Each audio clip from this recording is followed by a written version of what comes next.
সর্বজনীন পেনশনের প্রত্যয় স্কিম প্রত্যাহার সহ ৩ দফা দাবিতে সোমবার থেকে কর্মবিরতিতে যাচ্ছেন সরকারি বিশ্ববিদ্যালয়ের শিক্ষকরা। বন্ধ থাকবে ক্লাস ও পরীক্ষা সহ সকল কার্যক্রম। তবে শিক্ষামন্ত্রী জানিয়েছেন, পেনশন স্কিম সরকারি সিদ্ধান্ত, এ বিষয়ে শিক্ষা মন্ত্রণালয়ের আলাদা কোনো বক্তব্য নেই।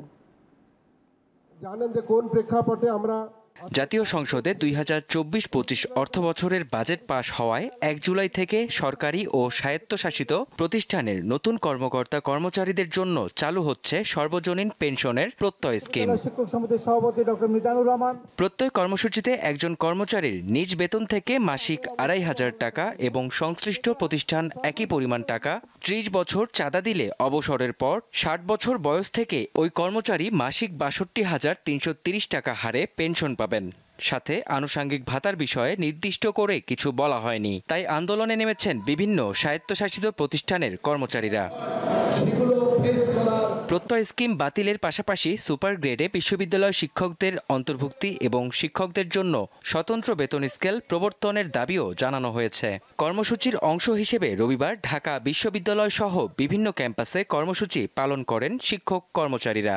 যে বৈষম্যমূলক পেনশন স্কিমটি শিক্ষকদের ঘাড়ে চাপিয়ে দেওয়ার অপচেষ্টা হচ্ছে, আমরা তার প্রতিবাদে ঢাকা বিশ্ববিদ্যালয় শিক্ষক সমাজ আগামীকাল 1 জুলাই বিশ্ববিদ্যালয় দিবসে অংশগ্রহণ করব না। সরকার এখন আমাদেরকে 10% দেবে, অর্থাৎ 1.67% বেশি দিয়ে আমাদের উপকার করছে। কিন্তু গোলাম হোসেন জানেন না যে বিশ্ববিদ্যালয়ের শিক্ষকরা পেনশন পেতেন।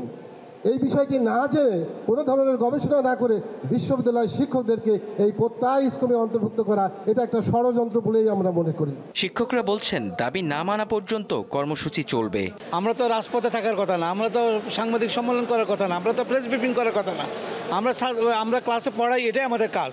তো আমরা আশা করব সরকারের ভিতরে যে কায়েমি স্বার্থগোষ্ঠী যে কাজটি করেছেন, যে প্রত্যয় স্কিমটি দিয়ে তারা সেটা প্রত্যাহার করবেন। প্রত্যাহার করলেই আমার মনে হয় যে শিক্ষার্থীরা ক্লাসে ফেরত আসবেন, আমরা ক্লাসে যাব। শিক্ষামন্ত্রী জানিয়েছেন, পেনশন স্কিম সরকারি সিদ্ধান্ত, এই বিষয়ে শিক্ষা মন্ত্রণালয়ের আলাদা কোনো বক্তব্য নেই। এই সিদ্ধান্তটি অর্থ মন্ত্রণালয় সংক্রান্ত এবং সরকারের যে সার্বিক পলিসি ডিসিশন সেটির একটি অংশ। এটা আসলে শিক্ষা মন্ত্রণালয়ের পক্ষে এই সিদ্ধান্ত পরিবর্তন বা এই সিদ্ধান্তের পক্ষে বিপক্ষে কোনো মন্তব্য করা সম্ভব নয়। এখন পর্যন্ত যেহেতু হয়নি, আগামীকাল একটি কর্মবিরতির ঘোষণা এসেছে। আমরা পরিস্থিতি পর্যবেক্ষণ করব, পর্যবেক্ষণ করেই পরবর্তী সিদ্ধান্তে আমরা যাব। যেহেতু তারা বাড়িতে নন, সেহেতু। মেহেদী হাসান, দীপ্ত সংবাদ, ঢাকা।